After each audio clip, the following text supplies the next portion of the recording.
Hi, welcome back to the CBC integrity problem discussion. In the previous part one discussion, we talked about problems related to integrity when using CBC mode of encryption. Today, I will introduce an approach that you could consider when you need to introduce authentication together with CBC mode. Okay, what I mean by authentication is that if an attacker modifies the ciphertext or the Mac, the system should detect that tampering effort. Okay, that's the idea. So let's take into a simple example and then we will talk about it. Okay, so I have written this encrypt and authenticate program. There's a small tiny bug there that's fun for you to think about, which I will resolve during the next part of the video. But at this point, that should not distract the approach. Okay, so we have a plain text made of 16 bytes of A. Just to make things easier for us to start with, just one block. I have this traditional main program. You instantiate the AES here. AES key is created here. Okay, this whole block is for AES key creation. And then, of course, we need a separate MAC key. MAC is the message authentication code key. We can't use the same key for MAC as well as encryption. So I have a function called derive Mac key from the data encryption key. I use the key derivation function, which I will talk about it later. But if you can generate a separate Mac key, that's perfectly fine. As long as the Mac key is derived properly, that's good to go. Now, what I'm doing here is that I, of course, encrypt the plain text using the data encryption key and IV, which I generate here in the random IV, unique for each plain text. And then I calculate the MAC of the ciphertext. So this is the part that I talk about MAC, which is using the HMAC. The standard HMAC algorithm is used to produce a MAC on the ciphertext itself, not the plain text, but ciphertext. That's the whole idea of encrypt and authenticate. So you would first encrypt your data, get the ciphertext, and then you would compute a HMAC on the ciphertext using your MAC key. So to get you a MAC. Okay, then as a sender, you would send the IV, the ciphertext, and the MAC to the receiver. Of course, we are in a symmetric key cryptography system. There is an assumption that already the participants have agreed upon the shared key, symmetric key, and they need to have the same way to derive the MAC key as well. Okay, that's outside the scope of this talk. So they both have to have some way to derive the MAC from the data encryption key. Okay, or they have exchanged it in some other means. Anyway. And once the receiver receives the data, he or she is going to make a verify MAC function call, which will take the ciphertext and the MAC key. Okay, I will talk about verify MAC in a moment. If the MAC is verified, then we go ahead and decrypt the data. So otherwise, we don't decrypt the data. We don't decrypt the ciphertext at all if the MAC fails. Okay, so let me talk a little bit about how we are deriving the MAC key. As I said earlier, you could use any approved algorithm. You could use just a regular block cipher and use the data encryption key and encrypt a 0, for example. This is a perfectly acceptable. Let me write it here. If you don't like the way I derive the MAC key, you could use something like as simple as this. You could take your deck, right, and encrypt the deck using, okay, encrypt. Let me explain this. What it means is that you are encrypting the value 0, okay, encrypt value 0 using the deck as a key. This is perfectly fine. This is how the GCM mode actually derives a sub key from another key. Okay, so this is one way to do it.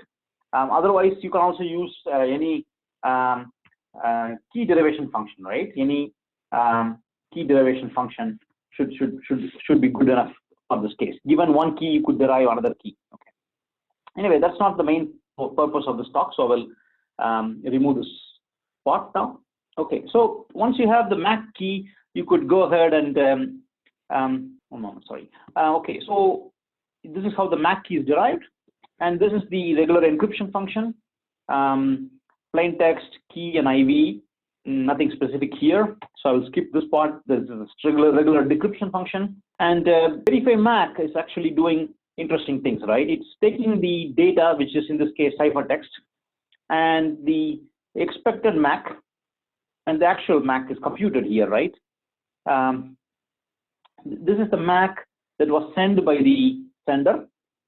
What the receiver is going to do is taking the MAC key, computes the MAC again using this data, which is a ciphertext in our case, and checks whether it matches the MAC that was sent by the sender. Okay, if there is a mismatch, we know something is wrong. Either the ciphertext is modified or the MAC is modified. Okay, this is a regular constant time is equal comparison. Okay, so let me now compile this code and run it for you. Okay, so Java C encrypt auth bug. There's a small bug. It's worth to think a little bit about the bug. I will talk about the solution during the next part of the demo. Okay, so it says here is the IV, here is the ciphertext, here is the MAC, and the status of the MAC verification is true, and this is the plain text from a receiver point of view. Okay, let's mess with this a little bit and see whether the MAC verification detects the problem. Let's do one interesting problem here. Let's modify the ciphertext after the MAC is computed, right? See whether MAC verification algorithm detects the problem. Let's say make a mistake like this, right? Something like this. Okay, here we go. MAC status, MAC is false, MAC verification failed. Okay, this means that the MAC algorithm is able to detect that something is wrong, either in the MAC itself or the ciphertext. Okay, let's modify the MAC now instead of modifying the ciphertext. Okay, this should also be detected, of course. So let's try that. Okay, so let me modify the MAC. Okay, what I'm going to do is hopefully the first byte of the MAC is not 0, very likely. Let's try that. And I'm just going to compile this and run it and see whether the MAC verification, yes, the MAC verification also failed now. Okay, so as you can see that if somebody modifies the ciphertext or the MAC, this algorithm will detect the problem. Let me summarize what we did so far.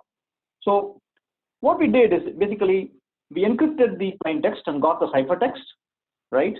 And then we computed the, so let me summarize as an algorithm, okay? What we did is encrypt the plain text, okay? And to obtain the ciphertext. So ciphertext is, how did we get the ciphertext? We got the ciphertext by encrypting the plain text, okay?